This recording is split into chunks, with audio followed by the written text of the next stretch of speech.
David Ogilvy was named by Time magazine as one of the top 100 most influential people of all of the 1900s. And he was the only advertising marketing person who was named that. In his 30s, he had a big advertising agency, and the way that he won accounts is he was all about the results for the client, and then he read every book and listened to all the talks from all this competition, and he'd go into the pitch and say, here's what we do, here's why it's different, I know exactly what my competition is going to say, they're doing this, this, and this, you can't track the results, we're a direct response, so you can. And they'd use coupons or driving people into store that week for a special offer, et cetera. And because of that, he was ultra successful and won over, American Airlines type accounts at a very young age because he was over specialized. And that's what happened at the European Business Summit that I talked about earlier. It's like, why did they invite me as a kid to be on stage when there's 3 prime ministers on stage? I shouldn't have been there. And so I was at least smart enough to realize, like, oh, I shouldn't be here right now. Like, why am I here? And it was because of that over specialization that they perceived. And then they said, okay, we can trust. He's not going to mess it up too bad because he's written all this stuff. And they didn't bother to look up how old I was. So as every industry gets more competitive, then you have to do more unique things to survive, right? That's why this slide is so important. Everyone's industry is getting more competitive than it was before. And 100 years ago, if you went in the cereal aisle, it was basically, grits and oatmeal, and then that's all you're competing with. It's like scrambled eggs and things in other categories.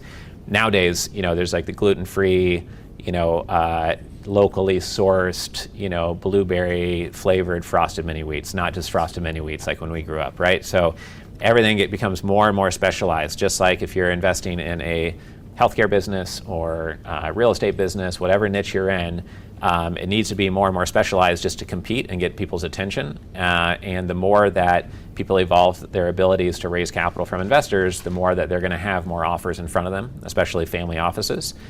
So to compete against the other people, you need to have a lot of this stuff lined up and professional and laced up, but also be unique in a way that no one else is doing, or only 1 or 2 or 3 other people are doing, like we showed in that small sandbox. And that way they might say, okay, I've heard of one person doing this before, but we didn't really like them, or their fees are too high, or they never called us back, or we never met them, we just heard about them existing, so it's great that we got to meet you, because we know there's only 1 or 2 people doing what you're doing.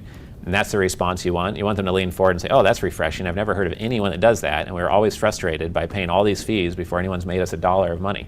Or why should we have to pay a bunch of fees before any benefit has come to us? I actually think in the future, there'll be companies that are so well capitalized and want to raise so much more capital that for the honor of investing the investor's money, maybe they'll pay the investor 10 basis points and then have a performance fee. Because why should they pay a fee? There should be no fee. Or maybe the Darwin German type company even pays them a little bit, and then they're going to make a whole bunch of money off of their money, right? Right now, the industry is nowhere near that. Very few firms are performance only, and that's the whole point of bringing it up. The ideas we bring up today, they're valuable because most people don't want to do them, can't do them, don't think they can do them. Their compliance officer said they can't do them, or they don't have the time to do it, and it just takes work and follow-up and focus and intentionality. And Dan Sullivan's one of my mentors I mentioned earlier. He said the person who's most intentional in the room wins. That doesn't mean that other people lost.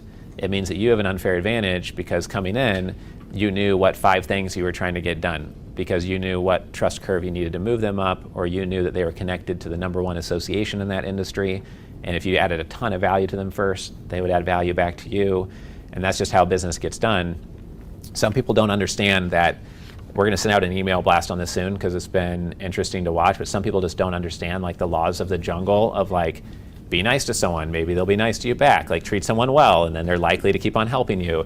And it's like relatively obvious stuff that people that didn't come up in the investment industry or don't deal with institutional capital or big investors seem to be kind of blind about how that works. And it's interesting to watch, like someone who's actually, like one of our family office club members said that they're like a placement agent, they help people raise capital. So to convince a company that was doing $12 million in revenue that they could help them raise capital, while they're still negotiating the terms of the deal, and say, no, it's not even papered yet, but I want to show you guys that I'm going to be really helpful. Let me just go and see if I can just like get an investor or two just from my conversations this week to introduce to you guys, whether they invest or not. You'll see my network's real. And they did that, and not only made the introduction, but the group flew and met with them. The person ended up investing $500,000, and then the placement agent went back to the company to sign the contract and get it going. It was like, oh, great, I'm glad we got momentum. I mean, that was lucky. It's not going to happen that 1 out of every 3 people invest. He went forward assuming that that would be included, and they said, oh no, we didn't have a contract paper at that time, so that one doesn't count under our agreement.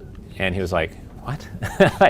like, why are you biting my hand when I could raise $5 or $10 million for you? Like, so short-sighted, right? But in that person's mind, they were offended that he thought, oh, why would you get compensated? We didn't have an agreement.